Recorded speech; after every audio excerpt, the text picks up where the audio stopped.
हुजूर अमीर होने का वजीफ़ा बता दें। असल मैं अमीर होने के फेवर में नहीं हूँ यार। एक अमीर था, बहुत बहुत अमीर कबीर, कारून। उसका जो अंजाम हुआ ना कि अब तक वो उसकी दौलत जो है ना उसके सर पर बोझ, वो ज़मीन में दफा जा रहा है। तो मैंने बोला मैं बड़ा अमीर व कबीर हूँ, क्यों?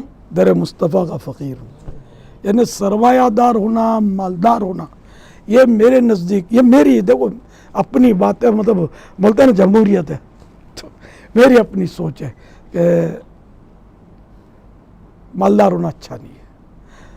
हासिल बढ़ जाते हैं, दुश्मनियाँ लग जाती हैं, बीमारियाँ लग जाती हैं। और बीमारियाँ कैसे? देखो भाई, नौकर खुदाम ये काम कर रहे होते, सेठ साहब यूँ बैठे होते गद्दी पे, फिर वो कोलेस्ट्रॉल बढ़ जाता है, शुगर शूट कर जाता है, मैदा तवा हो जाता है, पेट फूल जाता है, वो मसाइल ही मसाइल बेचारे भुगत रहे होते हैं। तो ये जो मजदूर होगा ना, उसकी सेहत अच्छी होगी मालदार के मुकाबले में। यानी इत्तेफाक से जिससे हमने लिया ना ये अपने फैज़ान मदीना का प्लॉट, वो बेचारे माजूर थे, व्हील चेयर पे आना जाना था, और शायद इनका भी शेयर था, कुछ मुख्तलिफ चंद पार्टियों का ये प्लाट होगा।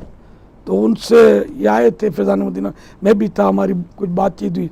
तो मैंने इनको देखा, मैंने कहा यार, और उस वक्त के 2.25 करोड़, तो अब के 2.25 अरब, ये इनमें से तो कोई भी पैदा नहीं हुआ था, इल्ला माशाअल्लाह ये पैदा हो गए होंगे तो चड्डियाँ पहनकर गली में फुदकते होंगे। सर आप तो नहीं पैदा हुए होंगे, इतनी पुरानी बात कर रहा हूँ। तो वो बेचारे माजूर थे पाँव से, तो वो व्हील चेयर पर। तो मैंने इनको कहा कि आपको यूँ नहीं लगता होगा कि मैं मुलाजिम होता, मैं मज़दूर होता, और मतलब ये सारी जायदादें और ये माल मेरे पास ना होता? क्या ख्याल है आपका? मज़दूर की कैफियत अच्छी है, ये है आपकी दौलत और माजूरी? उसने कहा कि आप सही कहते हैं, ऐसा ही है। मैंने कहा वो है ना कि वो तंदुरुस्ती हज़ार नेमत है। तो ये एक मैंने एक नक्शा खींचा है कि मतलब, तो यूँ मतलब लोग दौलत के पीछे खामखा भागते हैं।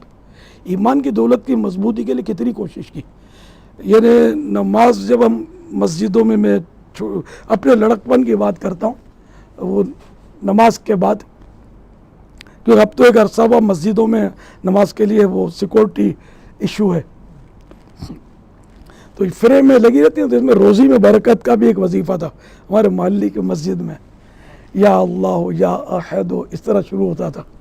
तो नमाज के बाद कुछ लोग इसको फ्रेम को पढ़ते थे।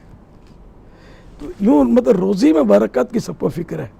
अगर आप वजीफ़ा लगा दो नेकियों में बरकत का, फिर शायद शर्म आएगी लगाने वाले को कि यार ये नहीं लगाते तो सही था। इनको पैसे ही चाहिए कौम को, नेकियों में बरकत की कहाँ पड़ी है?